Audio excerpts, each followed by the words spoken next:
King Lear. Characters: Lear, King of Britain. King of France. Duke of Burgundy. Duke of Cornwall. Duke of Albany. Earl of Kent. Edgar, lawful son of the Earl of Gloucester. Edmund, natural son of the Earl of Gloucester. A fool.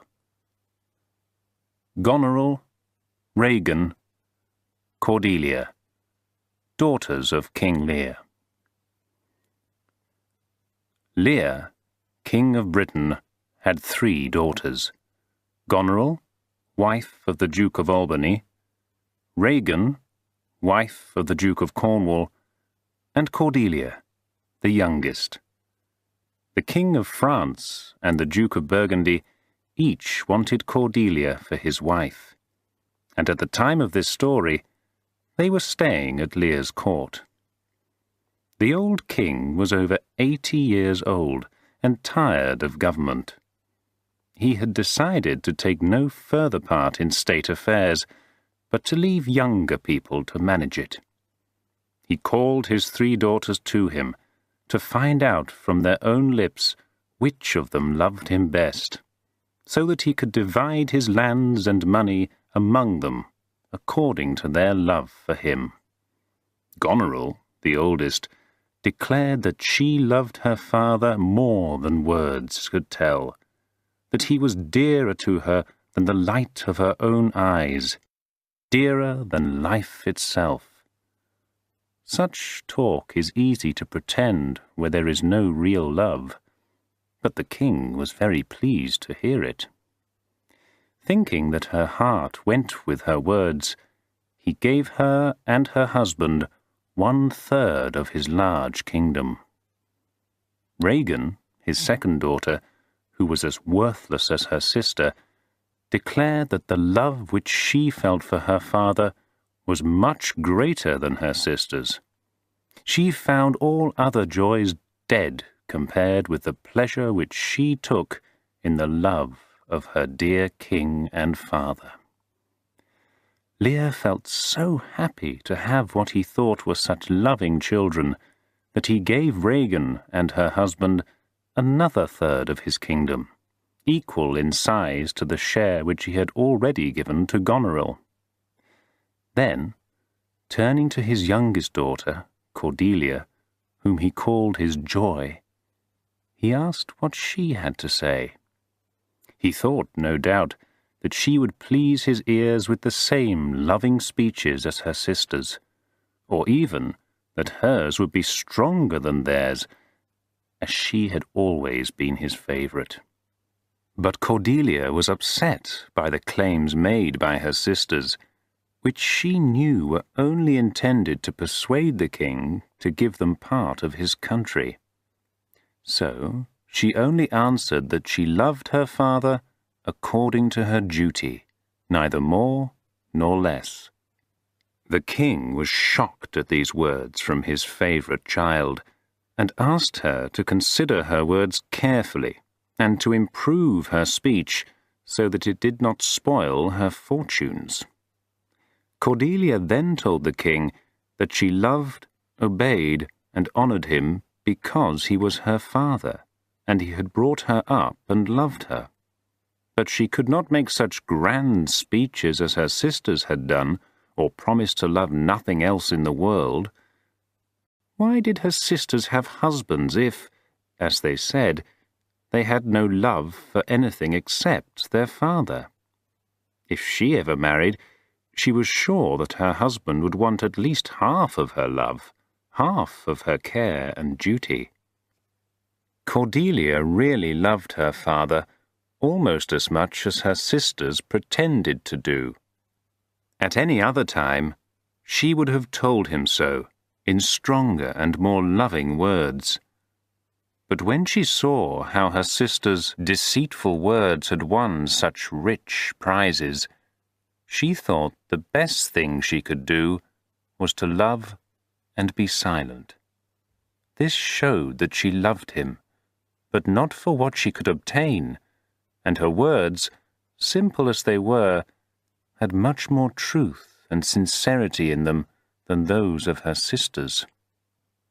Old age had made Lear so unwise that he could not tell truth from untruth, nor a brightly painted speech from words that came from the heart.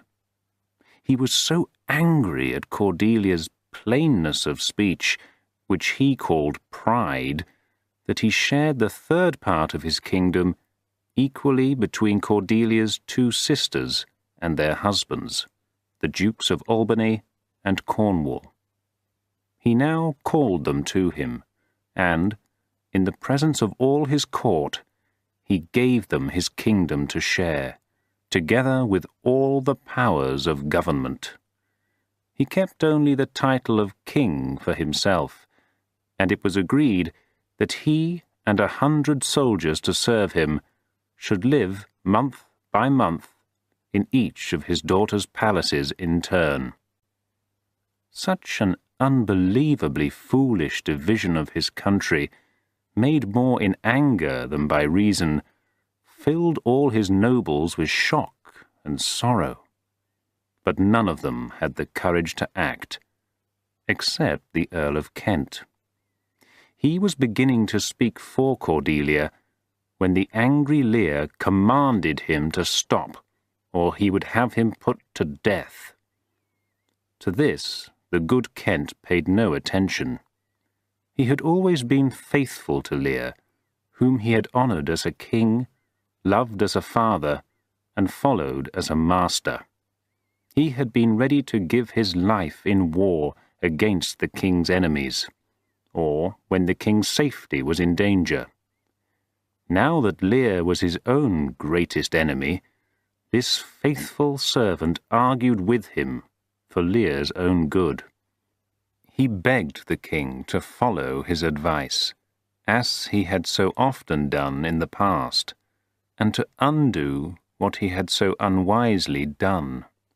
Kent said that he would die rather than let Lear believe that his youngest daughter loved him less than her sisters did. As for Lear's threats, they could not frighten a man whose life was already at the king's service. That should not prevent him from speaking the truth. The honest words of this good Earl of Kent only made the king more angry. Like a madman who kills his own doctor, he ordered this true servant to leave the country, and gave him only 5 days to prepare to do so. If, on the 6th day, he was found within the borders of Britain, he would be put to death. So Kent said goodbye to the king, but before he went, he called on the gods to protect Cordelia. He only hoped that her sister's fine speeches would be followed by acts of love, and then he left, as he said, to carry his old life to a new country. The King of France and the Duke of Burgundy were now called in to hear what Lear had decided about his youngest daughter, and to see whether they still wanted to marry Cordelia, now that she had nothing but herself to bring them. The Duke of Burgundy refused to have her as his wife under such conditions, but the King of France understood why she had lost her father's love. He took her by the hand and said that her goodness was worth more than a kingdom. He told her to say goodbye to her sisters and to her father, even though he had been unkind to her, and said that she should go with him and be his queen and rule over a fairer kingdom than her sisters. Then, with tears in her eyes, Cordelia said goodbye to her sisters and begged them to love their father well.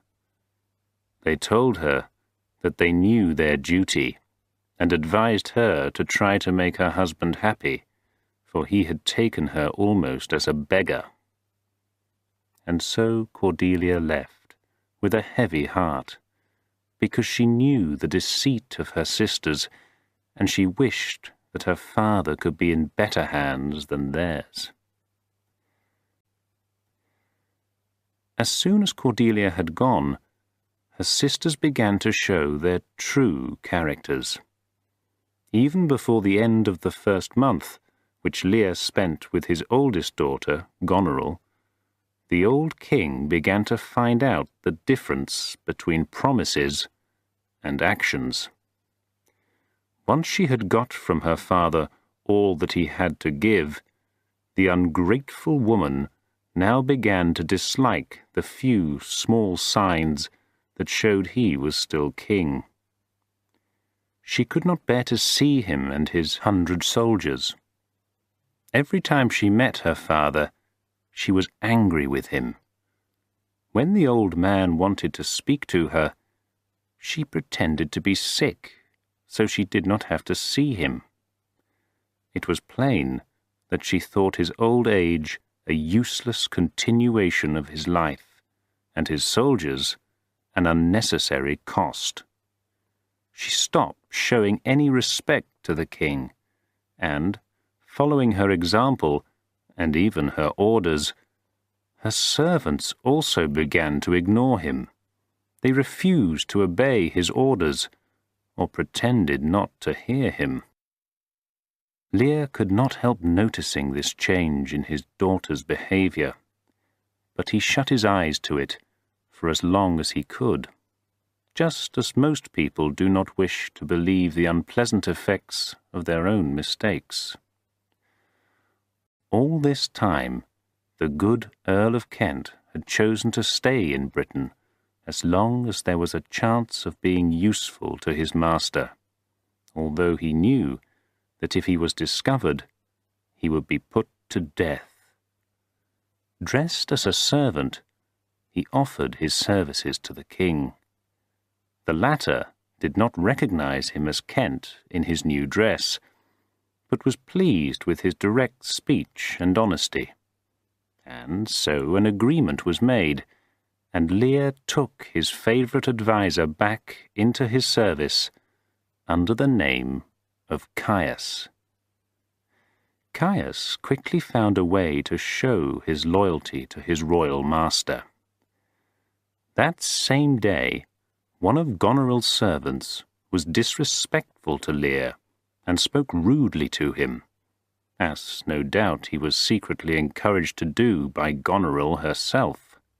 Caius quickly knocked him down, and Lear was grateful for his support. Caius was not the only friend Lear had.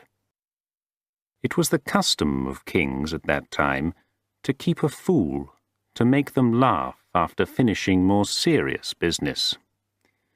The poor fool who had once lived in Lear's palace stayed with him after he had given away his kingdom, and often made him happy, although the man often laughed at Lear for his foolishness in giving away everything to his daughters. Goneril now plainly told the king that he could not continue to stay in her palace if he still wished to keep his 100 soldiers. She said that such a number was both expensive and useless, and only filled her court with noise and feasting. She asked him to reduce the number, and to keep only the old men, men like himself and suitable for his age. At first, Lear could not believe his eyes or ears. He could not believe that his own daughter would speak to him so unkindly. But when she repeated her demand, the old man became angry and said she was lying. It is true that she was. The 100 soldiers were all men of polite behaviour and excellent manners, who were not in the habit of making a noise. Lear decided to go to his other daughter, Regan, taking his 100 soldiers with him, and he ordered his horses to be prepared. He spoke of Goneril's ungratefulness, and prayed that she might never have a child, or, if she did, that it might live to show her the disrespect that she had shown to him. Then she would know that a thankless child is worse than the bite of a snake. The Duke of Albany began to make excuses for any share which Lear might think he had in the unkindness. But Lear refused to listen to him. He set out with his followers for Regan's house. He thought to himself how small Cordelia's fault, if it was a fault, now seemed compared with her sister's, and he cried. Then he was ashamed that such a creature as Goneril had enough power over him to make him cry like this. Regan and her husband were living in great style at their palace. Lear sent his servant, Caius, with letters to his daughter to prepare her for his arrival, while he and his soldiers followed. But Goneril too sent letters to her sister, saying that her father would do nothing he was asked, and was bad-tempered, and advising Regan not to receive him with such a large number of followers. This messenger arrived at the same time as Caius, and it was the servant whom Caius had formerly knocked down for his rude behaviour to Lear. Caius suspected what he had come for, and spoke angrily to him. He asked him to fight, but the servant refused. Caius then gave him a good beating. But when Regan and her husband heard of this, they ordered Caius to be publicly beaten and tied up in the square for everyone to see, even though he was a messenger from the king, and should have been treated with respect. So, the first thing the king saw when he entered the castle was his servant sitting in that shameful situation. This was a bad sign of how he might expect to be received, but a worse one followed. When he asked for his daughter and her husband, he was told that they were very tired after travelling all night, and could not see him. He was angry, and demanded to see them. But when at last they came to greet him, the hated Goneril was with them. She had come to tell her own story, and set her sister against the king, her father. The old man was very upset by this sight, and even more so when he saw Regan take Goneril by the hand. He asked Goneril if she was not ashamed to look at his white beard. Regan advised him to go home again with Goneril, and live with her peacefully, sending away half his soldiers, and asking her forgiveness. She said that he was old and lacking in good sense, and must be ruled by persons who had more wisdom than himself. Lear asked if he should go down on his knees and beg for food and clothes from his own daughter. He said that he would never return with her, but would stay with Regan, he and his 100 soldiers, for she had not forgotten the half of the kingdom which he had given her, and her eyes were not cold like Goneril's, but gentle and kind.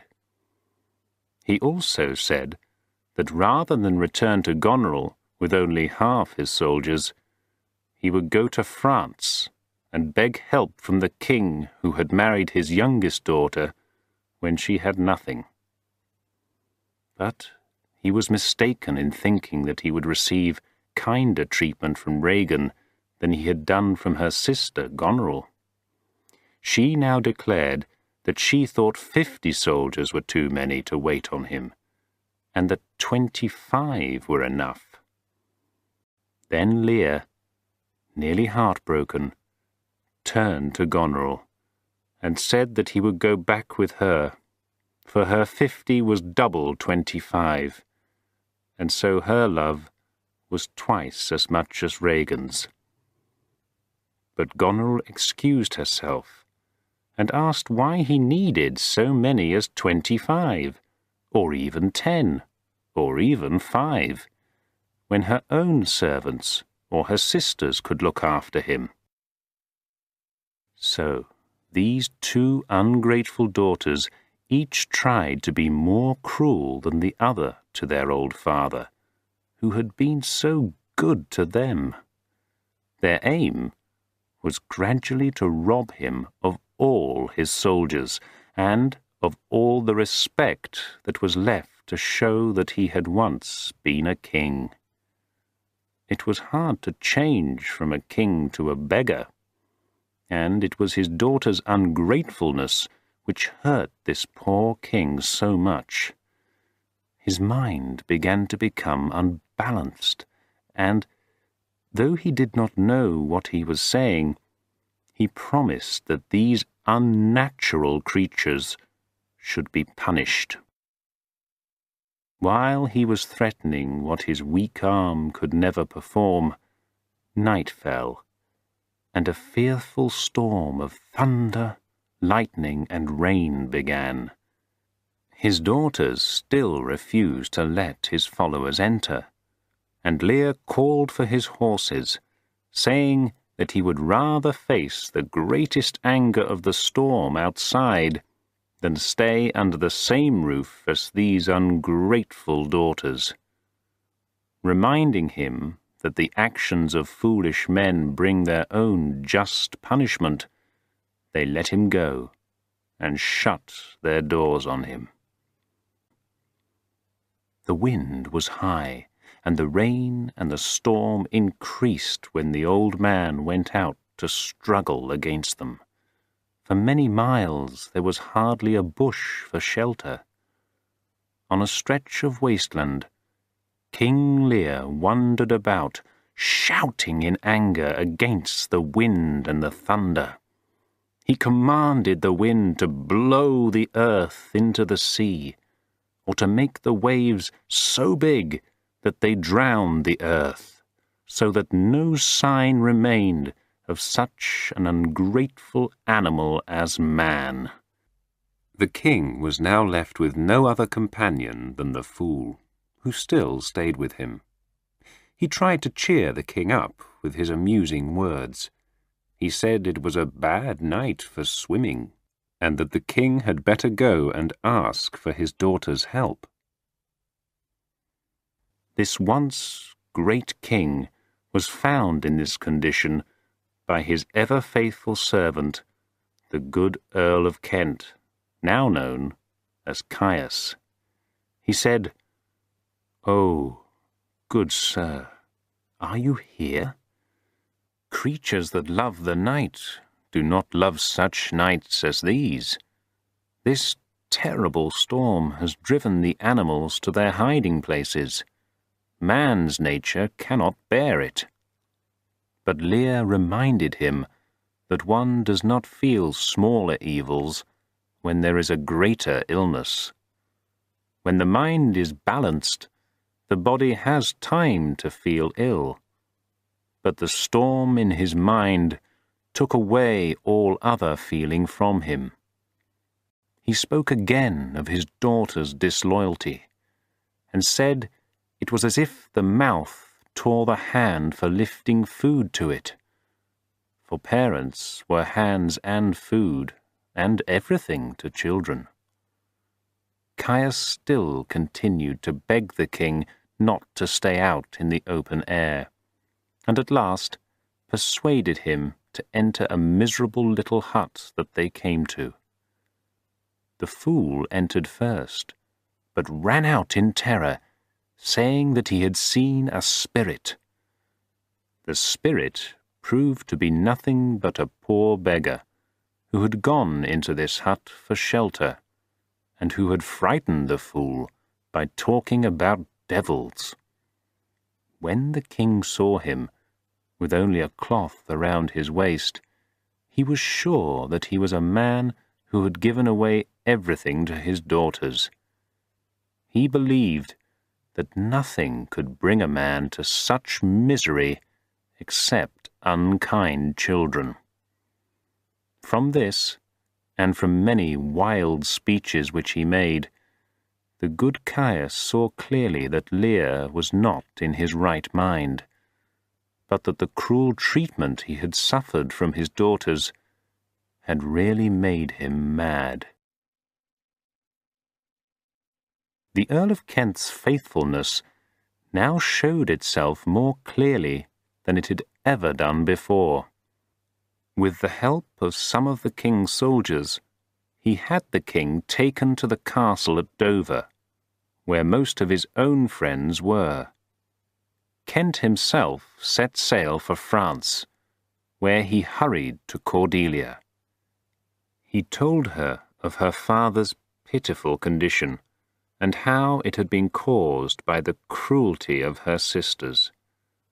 This loving child begged her husband to let her go to England, with an army big enough to defeat these cruel daughters and their husbands.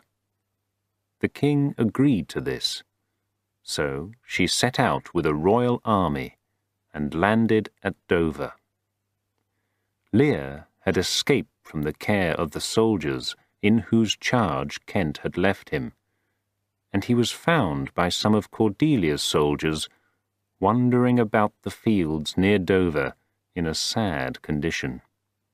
He was quite mad, and singing aloud to himself, with a crown on his head, which he had made of grass and other wild plants that he had picked up in the cornfields.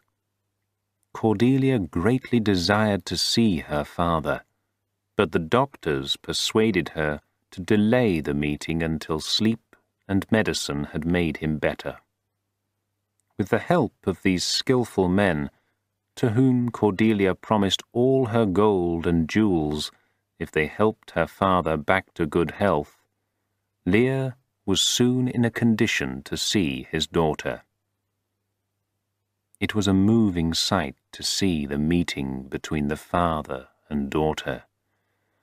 Lear was torn between his joy at seeing his child again and his shame at receiving such kindness from the daughter he had sent away in his foolish pride and anger.